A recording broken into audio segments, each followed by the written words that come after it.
Mpendo wa msikilizaji na mtazamaji wa vipindi vyetu, karibu katika masomo ya kesha la asubuhi lenye kichwa Muinue Yesu juu. Hivyo hapo ulipo kaa usibanduke, ni kusihi tu makinika nasi hadi tamati.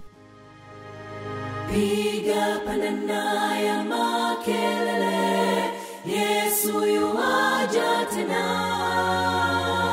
Ipaza sauti, imba sana.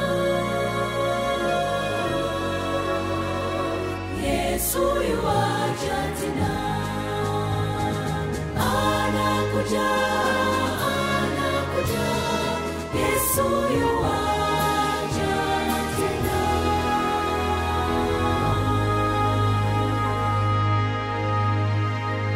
Na ikiwa ni Mei 17, kanuni ya upendo katika sheria. Sisi tupenda kwa maana yeye alitupenda sisi kwanza. Yohana wa kwanza 4 mstari wa 19. Na tuombe.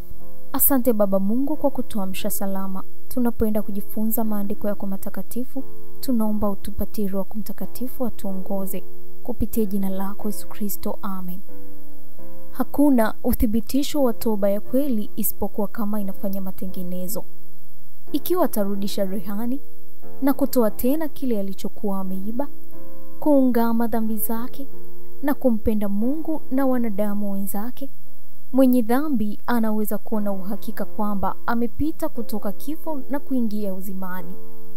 Wakati kama viumbe wenye dhambi tunapokuja kwa Kristo na kuwa washirika wa neema yake itoayo msamaha, upendo uchipuka moyoni.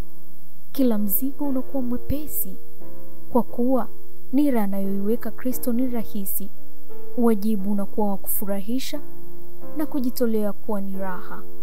Njia ambayo hapo awali ilionekana kufunikwa na giza inakuwa angavu kwa miali kutoka kwenye jua la haki.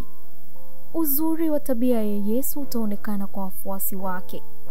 Ilikuwa ni furaha yake kufanya mapenzi ya Mungu, kumpenda Mungu, bidii kwa ajili ya utukufu wake. Ndio ilikuwa nguvu inayotawala katika maisha ya Mwokozi wetu.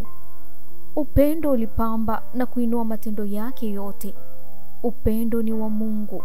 Moyo usiowekwa wakfu hauwezi kuuanzisha au kuuzalisha. Unapatikana tu ndani ya moyo ambao Yesu anautawala.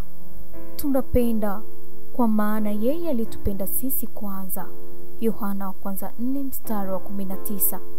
Katika moyo uliofanywa upya na neema ya Mungu, upendo unakuwa kanuni ya utendaji wake. Unabadilisha tabia, unatawala misukumo, unadhibiti hisia, unatiisha uadui na kuinua moyo wa kupenda. Upendo huu unapotunzwa ndani ya nafsi hufanya maisha kuwa matamu na kueneza ushawishi unaotakasa pande zote. Kuna makosa mawili ambayo dhidi yake wana wa Mungu, haswa wale ambao ndio tu wameiamini neema yake, wanahitaji haswa kuyalinda.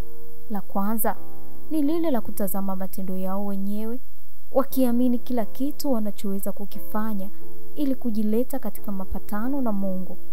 Yeye ambaye anajaribu kuwa mtakatifu kwa matendo yake mwenyewe katika kuitunza sheria, anajaribu kitu kisichowezekana.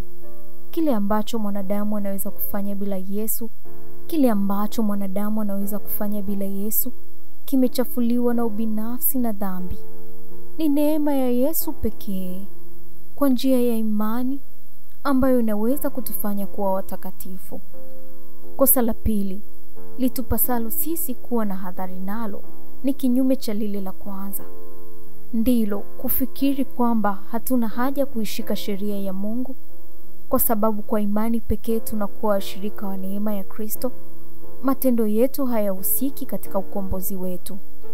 Lakini zingatia hapa kwamba utii sio tendo la kukubali kwa nje tu, bali ni huduma ya upendo.